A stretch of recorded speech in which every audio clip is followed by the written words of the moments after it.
Parashat Miketz, Yosef Hatzadik est propulsé au rang de Premier ministre et il va donc gérer merveilleusement bien l'économie égyptienne entre autres. Et les frères de Yosef viennent le voir. וירא יוסף את אחיו ויקירם ויתנכר עליהם וידבר איתם קשות ויאמר עליהם האם באתם ואמרו מארץ כנען לשבור אוכל ויכר יוסף את אחיו והם לא הכירו. Un phénomène très particulier, il les reconnaît mais eux ne le reconnaissent pas. Il faut expliquer comment ils ne le reconnaissent pas, c'est pas vraiment le sujet maintenant. Ok, בסדר. ויזכור יוסף את החלומות אשר חלם להם. Yosef donc se souvient des chalomot, des rêves qui sont décrits au début de Parashat Vayeshev. Veomer alehem meraglim atem, lirot et ervat zaaretz batem. Ici on voit donc un lien de cause à effet.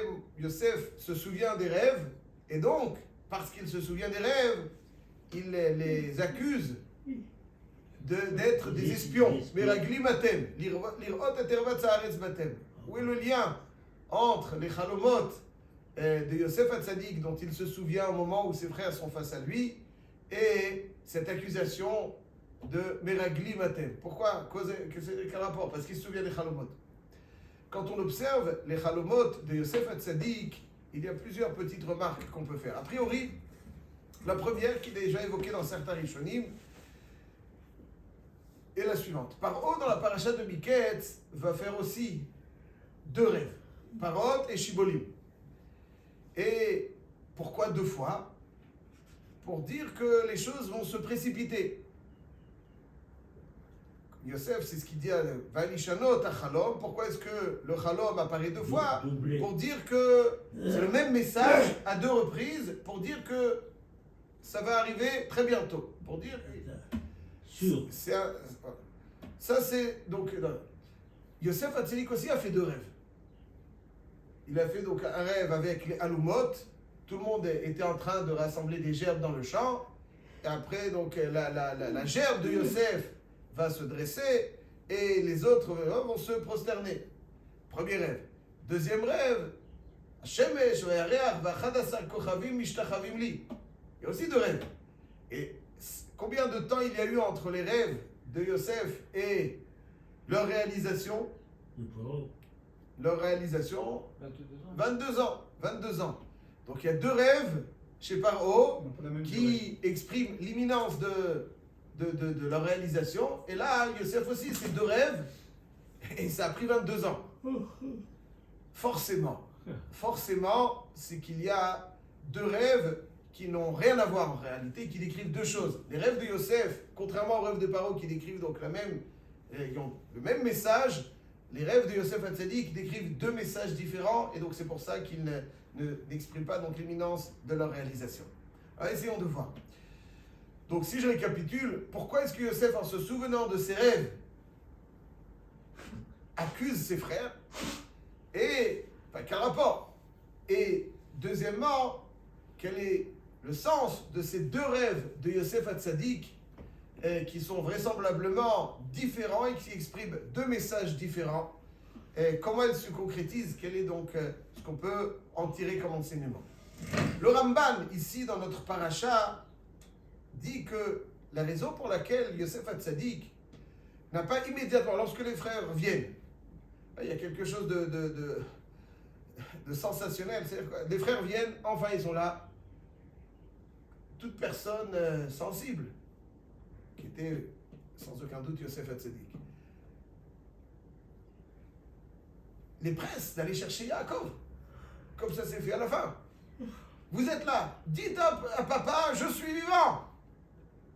Il sait à quel point Yaakov souffre de leur séparation. Pourquoi est-ce qu'il ne le dit pas?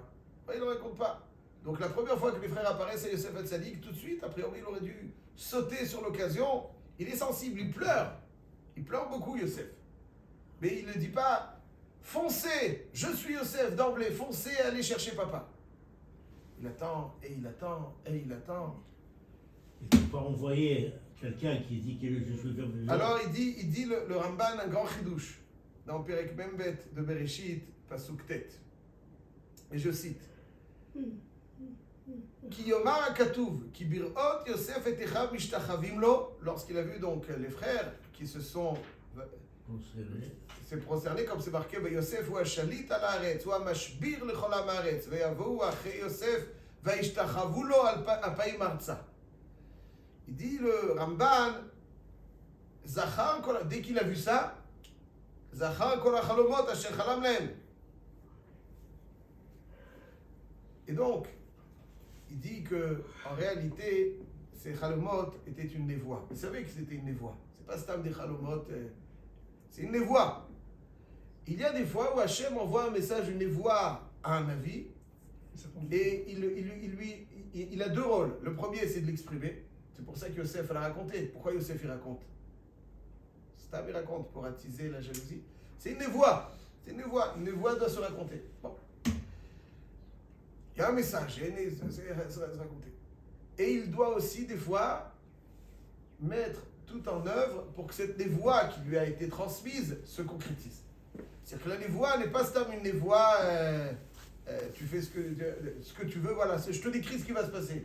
C'est un message d'Hachem, des fois au Navi, qui l'invite à œuvrer pour la concrétisation de ce message. Yosef, quand il reçoit cette névoie, un petit peu comme Rivka. Rivka aussi a reçu des voix, et comme on l'a vu au début de Parashat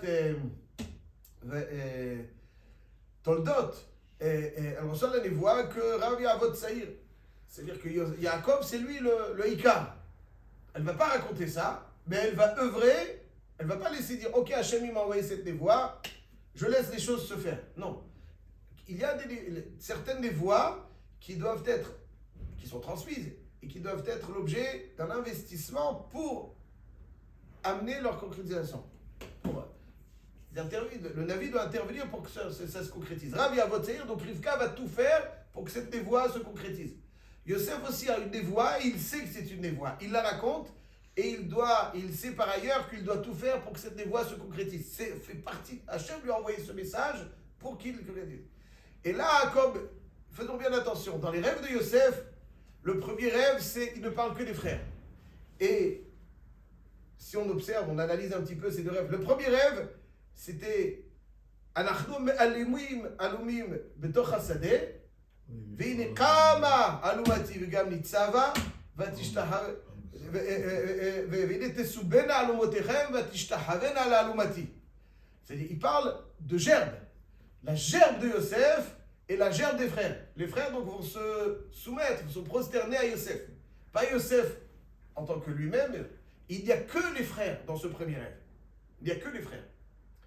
Dans le deuxième rêve, on ne parle plus du tout uniquement des frères d'abord. Premièrement, c'est visible. Il y a Shemesh Vayareach. Premièrement, donc il y a aussi Yaakov qui est là. Et il y a aussi Shemesh Vayareach Vachadasar Kochavim Mishtachavim Li. Il se présente à Yosef. Pas à la gerbe de Yosef, mais à Yosef. Et Yosef donc comprend qu'il doit œuvrer pour que ces deux rêves différents, l'un en tant que fournisseur de nourriture quelque part, c'est celui, donc comme on va le voir, ils vont dans un premier temps se prosterner à Yosef, pas en tant que Yosef, en tant que Alouma, en tant que gerbe. Ils n'ont pas encore reconnu Yosef. Ils se prosternent à lui en tant que Alouma. Kama alumati v'gam nitzava. Il y a la gerbe de Yosef et la gerbe des frères. Quelque part, la gerbe des frères, donc c'est ce dont ils doivent s'approvisionner est insuffisant. Ils doivent se soumettre. Pour être approvisionnés, ils doivent se soumettre à Yosef. Elle n'est pas assez en forme, leur gerbe. Ils n'ont pas, économiquement parlant, ils dépendent de Yosef. Ça, c'est Yosef. Ça, c'est le premier rêve. Après, ça, il y a un deuxième rêve où, en tant que Yosef, les frères, et là, Yaakov aussi, vont se prosterner à Yosef.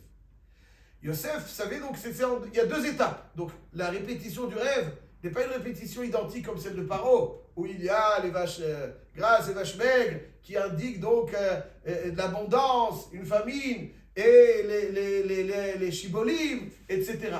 C'est deux rêves identiques chez Paro. Chez Yosef, c'est deux étapes. Donc, la répétition des rêves ne symbolise pas l'imminence de leur réalisation. On parle de deux choses. En tant qu'Alouma. Et donc, Yosef Hatzadik, qui a reçu ce message, va tout mettre en œuvre, il sait qu'Hachem attend de lui qu'il œuvre pour que ses rêves se concrétisent. Donc, lorsqu'il voit ses frères, Vayizkor Yosef et Achalomot, il lui dit le Ramban. C'est le premier pour l'instant. Et voilà, et bien là, il rajoute quelque chose au Ramban. Il dit, mais il y a des halomot de tous les frères, dont celle de Binyamin. Et Binyamin est absent là. Donc il sait, Vayizkor et Achalomot. Il manque quelque chose. Il manque quelque chose. Il faut œuvrer pour la réalisation du premier rêve. Donc il faut que Binyamin vienne. Et comment il va faire venir Binyamin?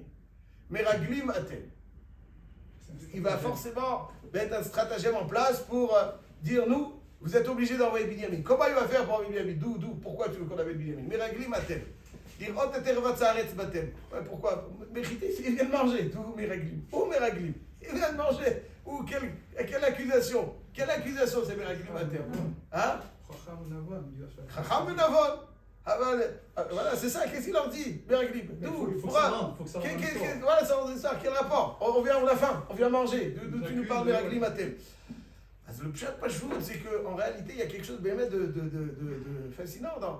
Imaginons que Yaakov a besoin de ses enfants, il les protège, Imaginons qu'il faut aller chercher à Osherad à manger. Il y a 11 frères qui vont aller manger. Il n'y a pas de Havadim, il n'y a pas des... Hein? Il n'y a pas des Havadim. C'est-à-dire, t'envoies un avec des Havadim. Quoi, ils ont besoin de porter eux. Peut-être on donne 10 kilos par personne. Tu vas créer un Vadim qui en donne 10 kilos par personne. Il y a beaucoup d'eau, il faut 10 kilos. Les Havadim, c'est pas des personnes. Faut qu'il mange un Vadim. Ils achètent, ça s'achète, il n'y a pas marqué. C'est pas, on est pas à Carrefour ici. Non. Il donne, c'est celui qui vient acheter, il vend. Pourquoi est-ce qu'il envoie les frères? Envoie un frère au maximum, envoie des Havadim. C'est pas là-dessous. Et bien, dans les Farshim, c'est marqué que Yosef leur dit Meraglim Atem. Bichlal, c'est des gens bien. Ils sont vêtus classe, c'est des gens imposants, nobles. Mais qu'est-ce que vous venez faire, vous, ici? Mais qu'est-ce que vous venez faire, vous? C'est pas normal. C'est pas normal. Vous venez tous. Si tout le monde vient avec leur avadim, il y en a un qui vient à l'avadim, et vous êtes tous makara. Ça, c'est bizarre. Meraglim Atem, et il lui dit, là, il dit, en fait, ils sont unis, ils sont inséparables. C'est avec ce qu'ils ont vécu, c'est ce qu'ils vont essayer de lui décrire. Ils sont inséparables, ils viennent ensemble parce qu'il n'y a pas un qui part, c'est fini. C'est fini. Ou un qui reste, c'est un qui part. Il n'y a pas un qui part. C'est-à-dire que là, ils vont en groupe. Abin, Yaakov, il ne part pas. Mais quand il les laisse partir, ils vont ensemble. Ça, c'est un col panique. Donc Yosef a tout bien en œuvre. Il dit, mais Binyamin n'est pas là. Si Binyamin n'est pas là, où est la concrétisation du premier chalom? Donc il sait qu'il faut impérativement amener le premier chalom à concrétisation. Donc comme ça, Yosef et Achalomot, il dit le Ramban. ואנחנו מעלימים עלינו כי אנחנו ירבוס לכל אחד עשה. Il dit, et c'est pour ça qu'il n'a pas dit Ani Yosef Achichem. Il dit comment ça se fait? Si ce n'est pour qu'il œuvre pour la concrétisation des rêves, Aya Yosef choté chet gadol לתצער את אביו ולהעמידו ימים רבים בשכול ואבל על שמעון ועליו. Il fait souffrir son père. Shimon il reste pour les obliger à amener Binyamin. Pour le Shalom, Yaakov n'a pas assez souffert. Toi Yosef, il dit le Ramban. Parce qu'il ne peut pas faire autrement. Il ne peut pas faire autrement. Il peut pas faire autrement. Il dit qu'il fallait aval et akol asa yafe be'ito lekayem achalomot ki yada sheyitkaymu be'emet. C'est-à-dire c'est la volonté d'Hachem. Hachem qui lui a envoyé une névoua, il sait que c'est comme ça que ça doit se passer. Donc malgré toute la douleur, il pleure, il a la douleur. Aval Yosef, c'est Yosef Hatzadik. Et les gachot on met de côté. Il y a du tsar. Mais Dvar Hashem, Rabbot Mahshavot Belev Ish, Va'atzat Adonai Hitakum. C'est-à-dire, Atzat Hashem, et lui, il est un avis qui met en application, qui cherche à mettre en application cette névoie. Donc, la première fois, la névoie. Donc, dès que Binyamin arrive et que tout le monde, là, en tant que Halouma, il se procède à Yosef, ils ne savent pas que c'est Yosef encore. Ve'ine tesubena Halumotera, Vadaï, Vatishtachavena la Halumati. Aval, ça c'est le premier rêve. Le deuxième rêve, ça c'est Shemesh Ve'Yareach. Ça c'est quand Yaakov il vient et il connaît déjà Yosef. Ouais, comme c'est marqué à la fin que Yosef, Yaakov appelle Vaishtachu Yaakov al Rosh Habita. C'est pas, donc Yaakov a vu, va se prosterner aussi. Donc ce second rêve aussi va se prosterner. Très bonne question, très bonne question. On ne sait pas trop exactement. Avant l'alcool panim, Yaakov a vu aussi est là. Et là, il se prosterne. Donc c'est deux rêves complètement différents qui décrivent des choses. Alors ce qu'on peut retenir quelque part, c'est que du premier rêve, on voit que des fois on s'acharne à finalement affaiblir quelqu'un. Et en réalité, on a le sentiment qu'on va affaiblir quelqu'un. Tu as l'impression que tu vas l'affaiblir, tu vas le déstabiliser, tu vas le vendre, tu vas le je ne sais quoi. Et finalement, au contraire, Hachem, il va déployer. Personne ne peut porter atteinte à qui que ce soit en aucune forme. On a l'impression qu'ils vont les affaiblir. Ils n'affaiblissent rien du tout. Au contraire, ils ont cherché à l'écarter, disons. Mais finalement, ils sont dépendants de lui. Donc, ils ont cherché à l'affaiblir. Et finalement, tous sont dépendants de lui. Maintenant, tout le monde a besoin de lui. Vous avez considéré que non, sa présence est encombrante. Et donc, vous voulez le mettre à l'écart pour être a priori plus tranquille. Faux. Au contraire, vous allez vous rendre là-bas et financièrement parlant, pour vivre, tout simplement, c'est dans la forme la plus basique. Vous avez besoin de lui pour vivre. La Alouma de Yosef, qui symbolise donc l'alimentation. Pour votre alimentation, vous êtes obligé de vous soumettre à Yosef Hatzadik. Ça, c'est la première chose. Deuxièmement, donc, c'est-à-dire, de façon gashmite, si on peut s'exprimer ainsi, vous avez besoin de lui. Mais pas simplement au niveau gashmi, et ça, peut-être, c'est un grand dioun. Dans les Sfarim, qu'est-ce que Yaakov il se prosterne, ça veut dire quoi? C'est rien de les voir, Yaakov il se prosterne. Il parle de ça, surtout dans les Sfarim de Chassidut Chabad, il y a un gros développement là-dessus. Qu'on peut dire donc sur un pied très rapidement, c'est qu'en réalité, la Ishtachava de Yaakov, c'est pas Ishtachava de soumission, c'est l'Ishtachava milamar la lemata. C'est-à-dire que Yosef va devenir sur lui le Yesod. C'est-à-dire sur lui que même tout passe par Yosef. N'est-ce pas, le Yesod, c'est ce qui génère, ce qui alimente. Va vivre Shamar et Tadavar. Chazak ou Baruch Shekohen. Vive Shamar et Tadavar. C'est-à-dire qu'Yaakov, il savait que ça devait se produire. Donc ça veut dire que la Ishtachava de Yaakov n'est pas comme la Ishtachava de... La Ishtachava de Yaakov, c'est qu'il se penche vers Yosef pour Ilmal Alemata, pour finalement Yosef, ça va être la base, la transition. Ouais. Un aîné d'ailleurs, c'est toujours le point de transition entre le père et les enfants. L'aîné a toujours un sentiment de responsabilité plus grand que celui des frères. Un aîné, on sent, les aînés bien souvent on les sent, ils ont le sens de la responsabilité très aiguisé, en général. Yosef, dans l'ordre de naissance, n'est pas le Bechor, il va le devenir. Il va le devenir, ça va être le Yesod, c'est-à-dire le Yesod, c'est celui par qui tout passe. Celui par qui tout passe, et c'est finalement donc grâce à cette Yaakov quelque part qui va être Mishtachavelo. Alors il y a une Mishtachava milmala lemata et Mishtachava milemata lemala. Yosef il est là. Donc Yaakov alimente Yosef et les frères ont besoin de Yosef pour être abreuvé de brachot. Voilà donc ce qu'on peut retenir. Yosef, c'est resté le tzaddik et c'est celui, donc les deux rêves qui symbolisent les deux formes de dépendance des frères qui ont cherché à l'écarter. Ils vont être dépendants de lui de façon gashmite et même quelque part rouchanite, il va les alimenter par la mida du Yisod.